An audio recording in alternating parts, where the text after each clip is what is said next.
I believe in a god and a goddess figure. This honors the creation cycles, the gestation of the sperm in the uterus to create life that created all of us. That spiritual process I honor at the forefront of um, as as something that came from this galactic energy. And the truth behind that is that there are galactic forms, giant suns. We rotate around, a supernova. We rotate around, we are the Milky Way galaxy. And all these other ones we're all rotating around the central point. Um, we are rotating the sun, and I am a sun sign. So just as I rotate um, with you on this planet, I am in fact a sun on the inside, and that sun that comes with experience. You in the beginning you think as your parents do. You think as everyone around you thinks, and as you start to become educated and to not just become educated but become spiritually educated by connecting through prayer or your devotions, you start to, for very few of us, we start a new religion. There aren't that many founders of new religions because most people feel better off adopting a label because they're a lot more concerned with they're concerned a lot concerned quite a bit about being socially accepted, whereas everyone is going to need a community where they can say, hey, I'm going here and I'm worshiping just as it says in the Constitution that I can worship how I would want. um, those types of people who were being persecuted religiously ended up migrating here to the U.S. because we are a place of tolerance. So, what would people who are coming from a Muslim country, a Chinese country, a German country, all come to the United States for religious tolerance? Who are we to suddenly say, well, the U.S. is no longer religiously tolerant? We are religiously tolerant. And the reason that we are is because we are the new generation.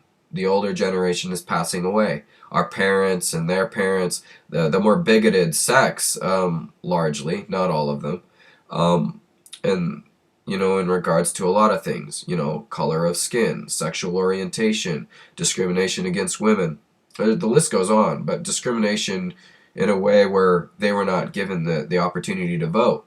They were not. It doesn't matter if you have money or land. It's like you still can't vote. Those sorts of things. That's why I honor a god and a goddess, because each of them represents a different half of the year, and it makes sense to me.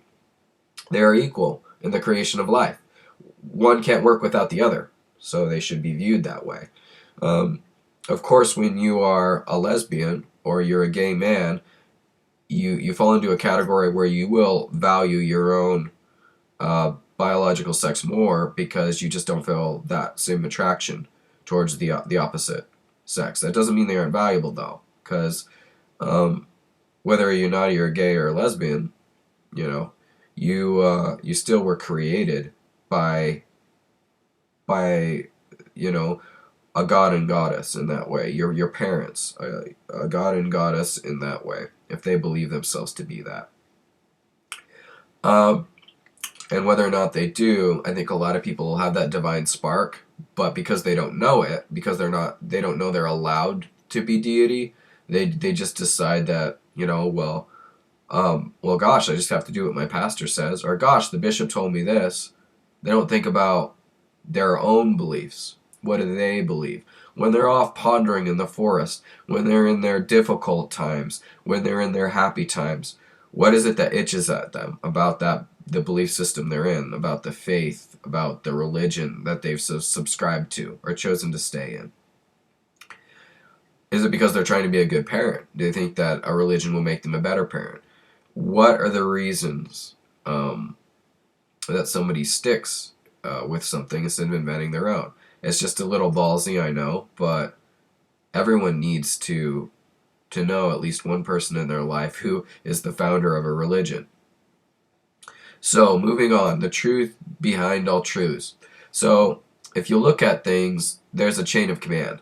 Um, while you may call 911 and a police officer shows up, and um, that police officer who shows up at the house is going to want is going to be ran by a police chief, and of course there's a detective over the police officers, and then you move up and farther up the line. I mean, if this was law related, or it could be a fire, and then you move up higher, and then there's that chief and that chief. Eventually, you get all the way back to the president of the United States, and then behind him is some sort of deity. So behind Obama would be a deity, and that energy or that life force that creates us, that comes over, and it removes the negativity from us.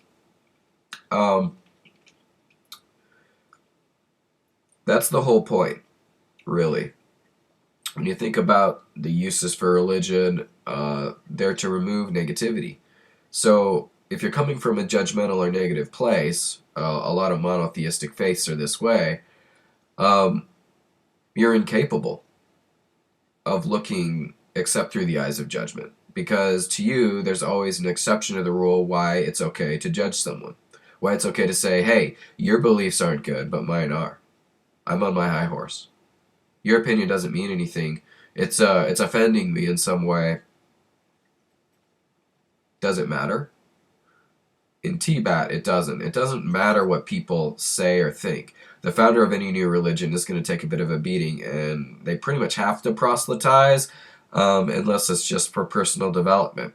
Me, it's for personal development, but also for um, societal, um, a societal belief system for people of the New Age to adopt, of the Aquarian Age. We live in um, the information age, and so frankly, there's no reason why we shouldn't make our own religions, each of us.